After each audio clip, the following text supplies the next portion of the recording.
Hello दोस्तों। तो आज के लेक्चर की कड़ी में क्लास 11th का एक नया चैप्टर समतल में गति शुरू करेंगे।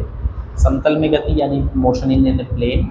और उसमें हम लोग सीखेंगे कि बहुत धीरे धीरे कि पहले वेक्टर क्या होते हैं, वेक्टर को कैसे करते हैं, फिर उसके बाद समतल में गतियाँ कैसी होंगी और कैसे हम उनके मोशंस को समझेंगे। तो हम लोग यहाँ पे स्टार्ट करेंगे समतल में गति से।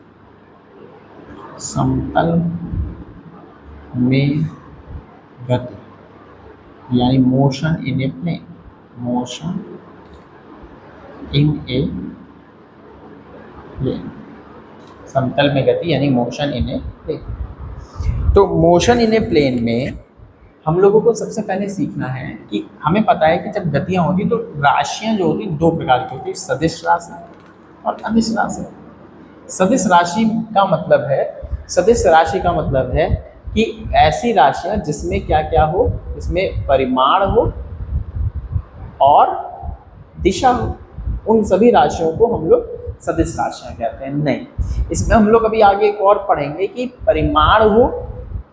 परिमाण तो सभी में होता है। परिमाण का मतलब जो वैल्यू होती है किसी भी भौतिक राशि की, जैसे 1 किलोग्राम, 2 किलोग्राम, 5 मीटर पर सेकंड, तो 5 परिमाण है वो सब। दिशा मतलब किस दिशा में जा रहा है, उत्तर पश्चिम, पूर्व पश्चिम, उत्तर दक्षिण। साथ ही साथ इसमें एक तीसरा पॉइंट और आता है कि वो सदिश योग के नियम का पालन करें। सदिश योग के नियम का अगर वो पालन कर रहा है तो उसे हम सदिश राशि कहते हैं। अच्छा सर, अभी ये समझ में नहीं आएगा आपको, अभी हम लोग जब आगे डिटेल में पढ़ेंगे समझ में आएगा। फिलहाल अभी तक हम लोग यही पढ़ते हैं कि सदिश राशियां उन्हें कहते हैं जिनमें परिमाण हो और दिशा हो। लेकिन अब थोड़ा एक स्टेप आगे बढ़ के हम लोग ये जानेंगे कि सदिश राशि में अगर वो सदिश योग के नियम का पालन कर रहा है तभी हम उसे सदिश राशि कहेंगे। ठीक है, तो अब हम लोग समझते हैं कि जब किसी भी सदिश राशि को आप डिनोट कैसे करते हैं। जैसे मैंने कहा, सदिश राशि को लिखा गया है वेक्टर क्वांटिटी, सबको पता ही होगा ये सब, है ना, वेक्टर क्वांटिटी। सदिश राशि में हम किसी भी सदिश राशि को, जैसे मान लो अगर हम ए लेटर कोई कह रहे हैं, कोई ए लेटर ऐसे बोले, हमने कहा ए डिनोट कर रहा है किसी सदिश राशि को, कोई भी सदिश राशि को, कोई बल को, त्वरण को, जिसको भी। लेकिन अगर हम सिर्फ ए लगा दें तो हम उसे सदिश राशि नहीं कह सकते। सदिश राशि बताने के लिए हम उसके ऊपर एक छोटा सा ऐसे एरो लगाते हैं। अगर हम किसी लेटर के ऊपर ऐसे एरो लगा देंगे तो इसका मतलब ये बता रहा है कि ये जो ए है वो एक सदिश राशि को डिनोट कर रहा है। बात समझ में आ रही है? हाँ सर, बात समझ में आ रही है। कहीं कहीं बुकों में इसी ए को थोड़ा सा डार्क में कह देते हैं, और अगर डार्क में नहीं लिख रहे हैं तो उसको हम नहीं कहते सदिश राशि। तो इस बात को तो आप नहीं दिखा सकते ना, डार्क में कैसे करोगे वो चीज़। ज़्यादा बेटर तरीका ये होता है कि हम अगर किसी भी लेटर के ऊपर ऐसे तीर खींच दें, एरो, तो वो बताता है उसके सदिश राशि। ठीक है, अब अगर हम किसी सदिश राशि के बगल में ऐसे दो बड़ी बड़ी लाइनें खींचते हैं, इसको हम बोलते हैं मॉड। इसको क्या बोलते हैं? मॉड। तो ये उस सदिश राशि के परिमाण को दिखाता है। किसको दिखाता है? परिमाण। परिमाण क्या होता है? जो उसकी वैल्यू है। जैसे हमने कहा कोई की v, एक वेक्टर क्वांटिटी, मान लो v क्या है? वेग है, वेलोसिटी है, कि कोई पार्टिकल है, कोई गाड़ी है, वो आगे की तरफ पूर्व दिशा में, मतलब ईस्ट की डायरेक्शन में 5 मीटर पर सेकंड से जा रही है। तो हम ये कहेंगे कि जो v वेक्टर है, v एक लेटर है जो वेग को इंडिकेट करता है, उसके ऊपर एरो बनाने का मतलब है क्योंकि हम ये बताना चाह रहे हैं कि वो एक वेक्टर क्वांटिटी है। और हमने कहा कि अब हम ऐसे कहेंगे 5 मीटर पर सेकंड पूर्व दिशा में जा रहा है, दिशा बताना जरूरी होगा।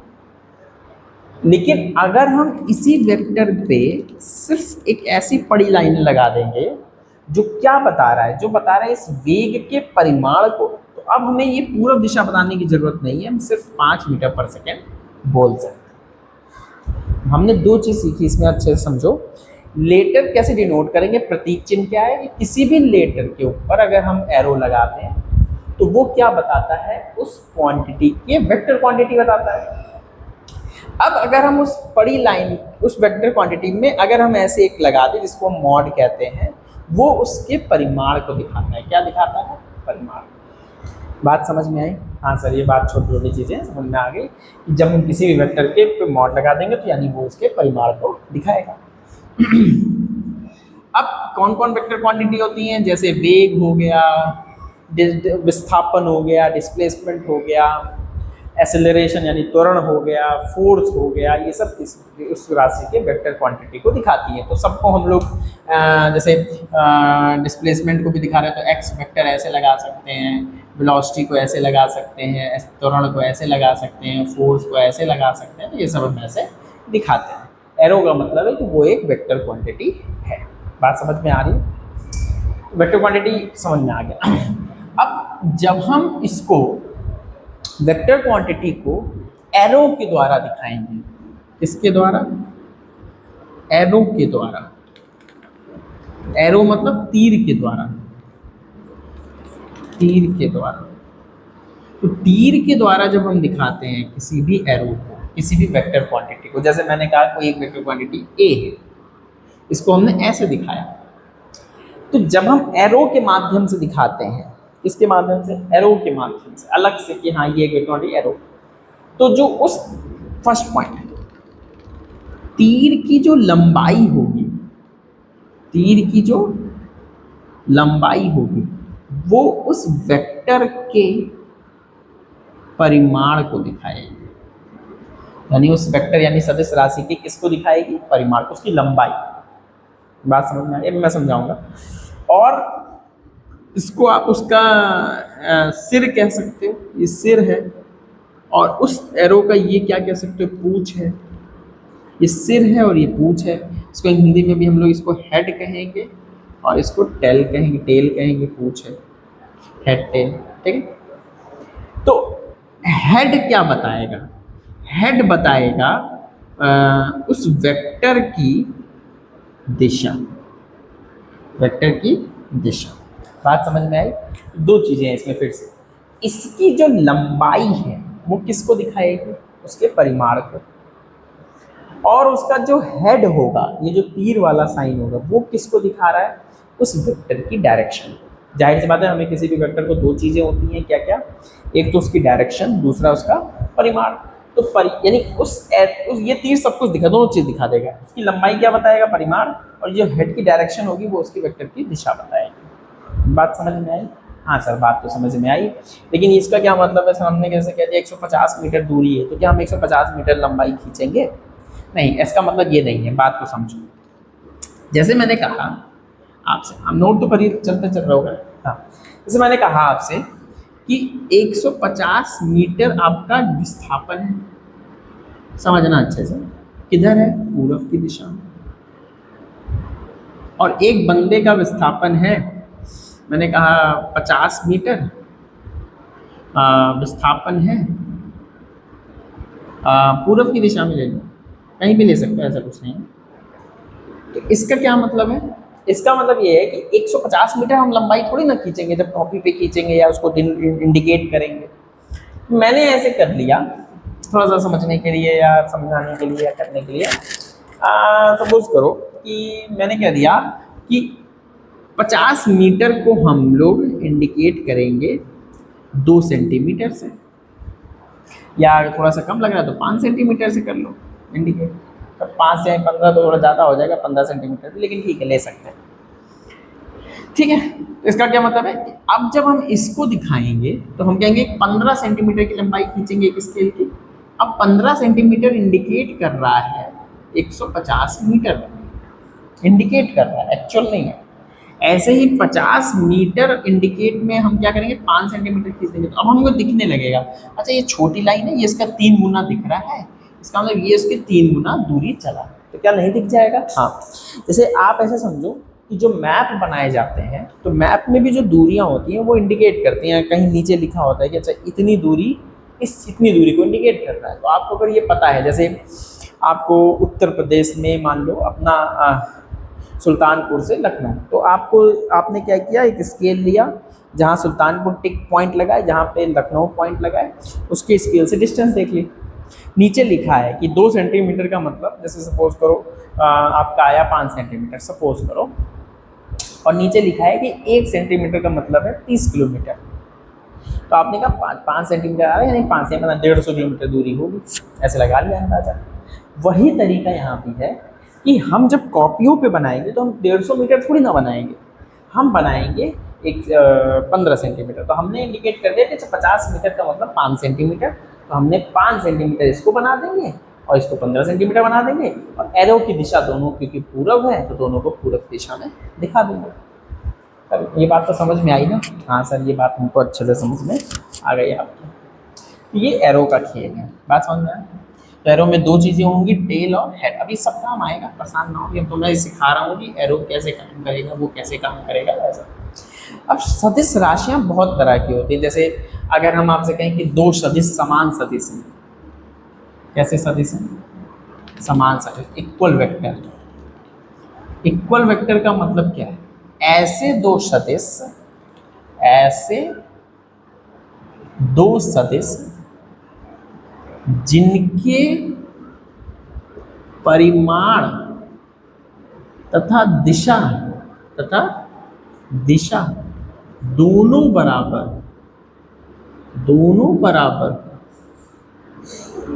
इनको हम लोग समांतर सदिश भी कह देते हैं। दोनों बराबर हो तो क्या कहलाएंगे? समान सदिश या इक्वल सदिश। मतलब मान लो अगर हम एक एरो इधर बनाए और दूसरा एरो भी सेम बनाए, तो अब दोनों की लंबाई सेम है एरो की, इसका मतलब दोनों का परिमाण सेम है। क्या दोनों के एरो की डायरेक्शन सेम है? हाँ, इनकी दिशा भी सेम है। तो हम कहेंगे ये दोनों सदिश कैसे सदिश हैं? इक्वल सदिश।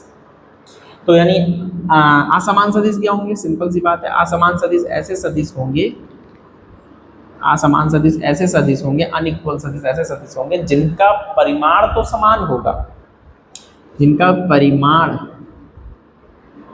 क्या हो? समान होगा, लेकिन दिशा क्या होगी? विपरीत होगी। तो उनको हम लोग अनइक्वल सदिश या असमांतर सदिश भी कह देते हैं। जैसे मतलब मान लो एक सदिश ऐसे है और एक सदिश ऐसे, तो ये दोनों सदिश क्या है? परिमाण तो सेम है क्योंकि दोनों की लंबाई सेम है, लेकिन इन दोनों की दिशाएं विपरीत हैं, तो हम इसको क्या कहेंगे? असमान सदिश। बात समझ में आ रही है? इसी तरह से एक होता है नल वेक्टर। क्या होता है? नल वेक्टर या जीरो सदिश, इसे क्या बोलते हैं? जीरो सदिश या शून्य सदिश, शून्य सदिश या जीरो वेक्टर या नल वेक्टर, ऐसा कुछ। नल वेक्टर किसे कहोगे? नल वेक्टर कहोगे जिसका परिमाण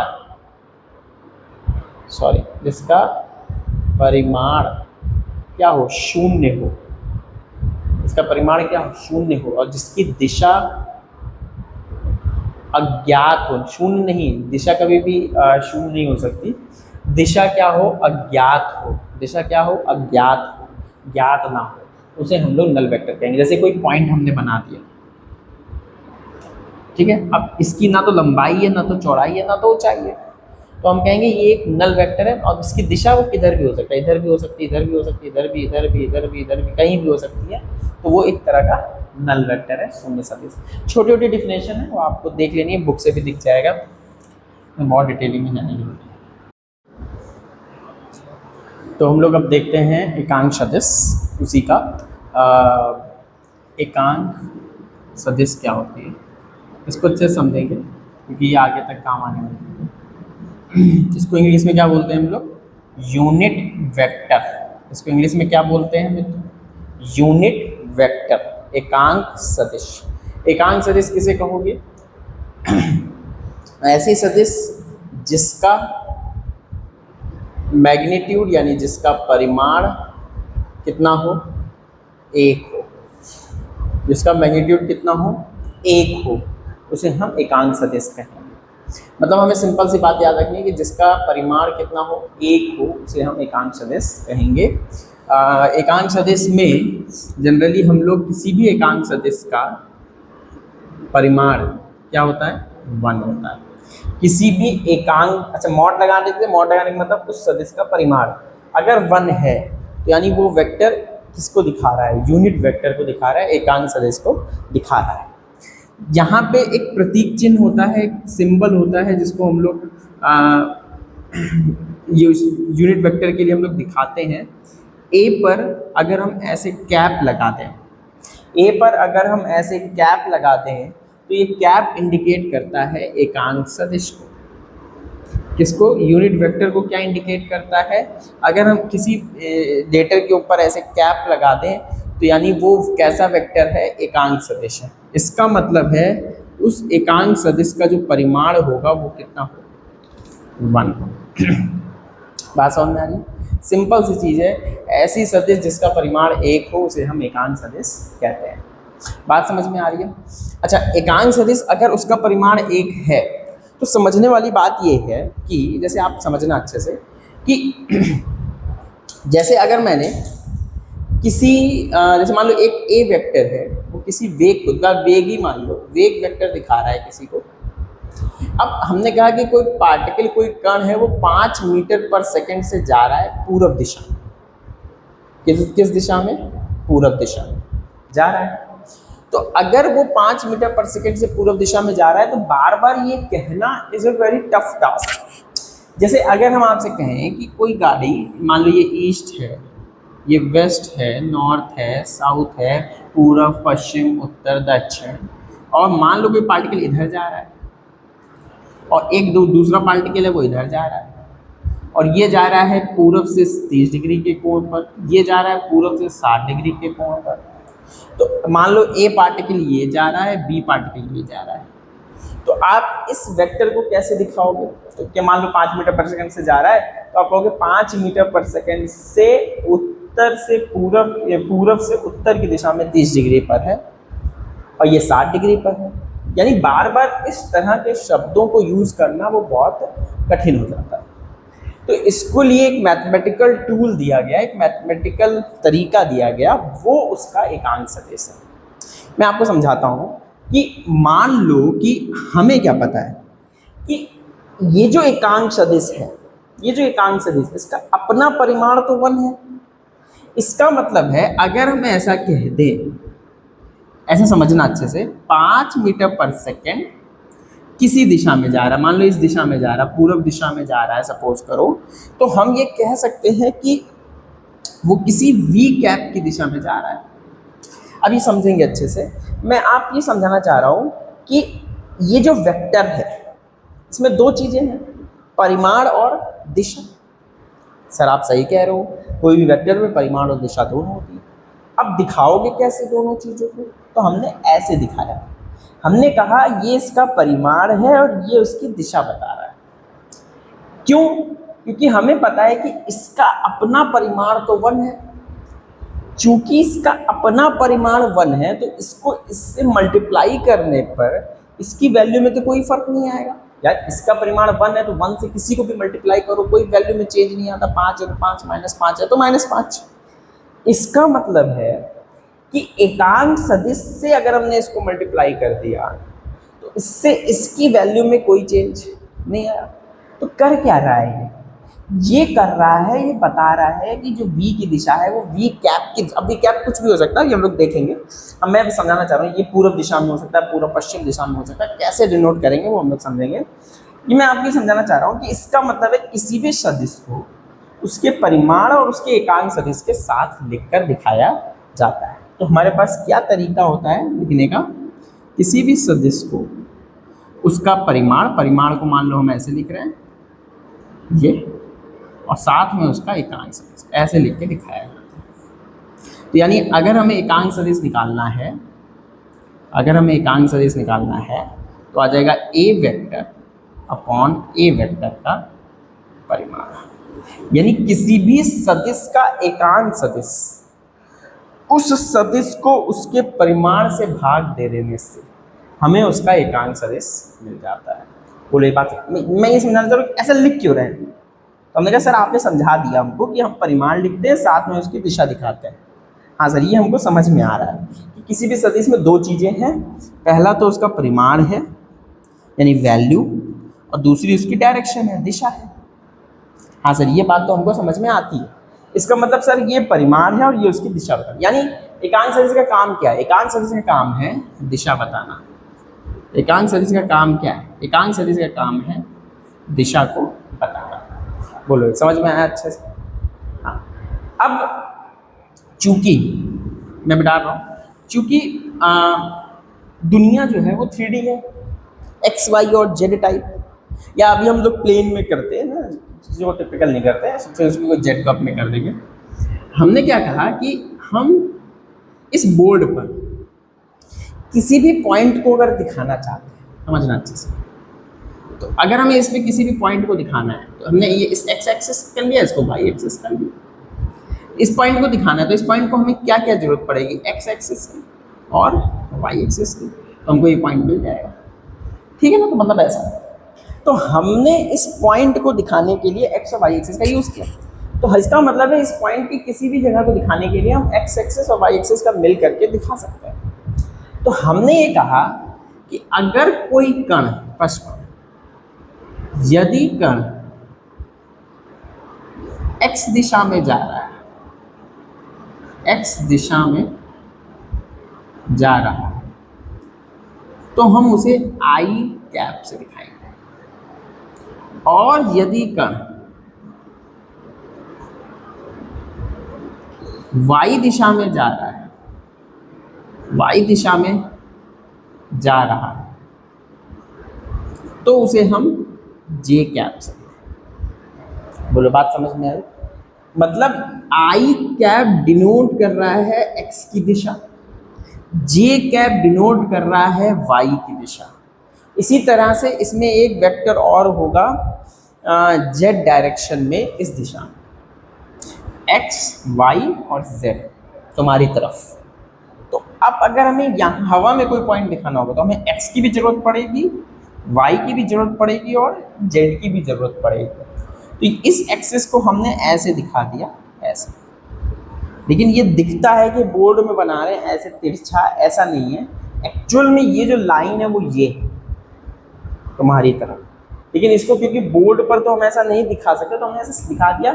हाँ, ये पक्का है कि ये, अब देखो, अगर ये जो एक्सिस है ये इसके साथ भी 90 डिग्री है, इसके साथ भी 90 डिग्री है और ये आपस में भी 90 डिग्री, यानी सब एक दूसरे के साथ कितने कितने कोण पर हैं? 90-90 डिग्री पर। अब इस दिशा को हम दिखा रहे हैं आई कैप से, इस दिशा को दिखा रहे हैं जे कैप से, और यदि कण जेड दिशा में जाता है, जेड दिशा में जा रहा है, तो हम उसे के कैप से। इसी तरह से अगर कण एक्स दिशा में ना जाके इस दिशा में जाए तो उसे हम लोग इस दिशा को माइनस आई कैप से दिखाएंगे।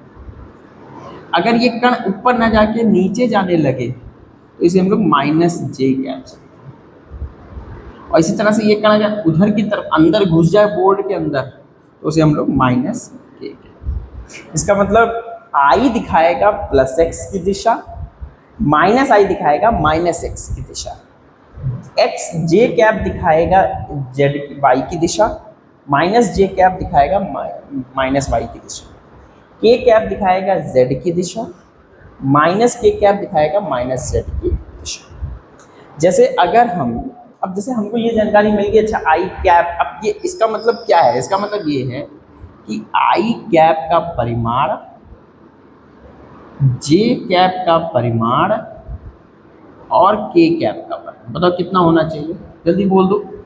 1, क्योंकि ये सब क्या है? एकांक सदिश जो किसकी दिशा बताने का काम कर रहे हैं। ये एक्स की दिशा, ये वाई की दिशा और ये जेड की दिशा। माइनस आई कैप का भी परिमाण 1 ही होगा, ये कंफ्यूज मत होना। माइनस आई कैप का परिमाण कितना होगा? बोलो। माइनस आई कैप का परिमाण को हम लोग -1 कह सकते हैं, माइनस जे कैप के परिमाण को -1, माइनस के कैप के परिमाण, मिटा दें इसको, मिटा दें। ठीक है, तो ये बात हो गई एकांक सदिश पे। जैसे अगर हम कहें कोई कण अगर हम कहेंगे पूर्व दिशा में जा रहा है, ऐसे कोई पार्टिकल 5 मीटर पर सेकेंड से जा रहा है, तो हम कैसे दिखाएंगे उस वी वेक्टर को? अगर हम इसको एक्स दिशा माने, क्या माने? एक्स दिशा माने, तो हम कहेंगे 5 आई कैप। इसका मतलब है अब अगर हम कोई भी चीज़ लिख रहे हैं 5 जे कैप, तो आप समझ जाओ कि इसका मतलब ये पार्टिकल ऊपर जा रहा है। अगर मैंने ऐसे लिख दिया 5k कैप तो इसका मतलब पार्टिकल इधर जा रहा है। अगर मैंने ऐसे लिख दिया, अभी धीरे धीरे समझोगे, I प्लस 5j कैप ऐसे लिख दिया तो इसका मतलब इधर भी जा रहा है कण और इधर भी जा रहा है। अभी बाद में बात करेंगे प्रोपोजिशन और कंपोजिशन का, ऐसे समझ में आ रहा है। तो ये पूरी कहानी है I J K कैप लेकर जो x y और z की दिशा बताएगा। चलो मिटाते हैं इसको। इसको सब नोट करना है आपको अच्छे से, जो जो वेक्टर में पढ़ा रहे हैं, जो जो जितना समझा रहे हैं। कोई कन्फ्यूज़न हो तो उसको तुरंत आप कमेंट में पूछ सकते हो, उसमें कोई दिक्कत, कोई समस्या कुछ भी नहीं आना चाहिए। बात समझ में आ रही? तो ये बात होगी वेक्टर को लेकर के, वेक्टर को कैसे हमें लेके चलना है। अब इसमें होता है वेक्टरों का संयोजन। वेक्टरों के संयोजन से क्या मतलब है, चलो इसको हम लोग नेक्स्ट लेक्चर में करेंगे, है ना। इसको भी हम लोग यहीं रोकते हैं और आई होप आपको ये लेक्चर समझ में आया होगा। आप उसकी नोट्स बना रहे होगे और मेहनत कर रहे होगे। और हाँ, ये ज़रूर है कि आप इस चैनल को सब्सक्राइब जरूर कर देना, ज़्यादा से ज़्यादा लोग को पास शेयर कर देना। कोई कमी हो तो उसको ज़रूर बता देना। आपकी कमेंट मेरे लिए बहुत ही इम्पोर्टेंट होते हैं। बाकी पढ़ते रहो, ख्याल रखो, बेस्ट ऑफ लक।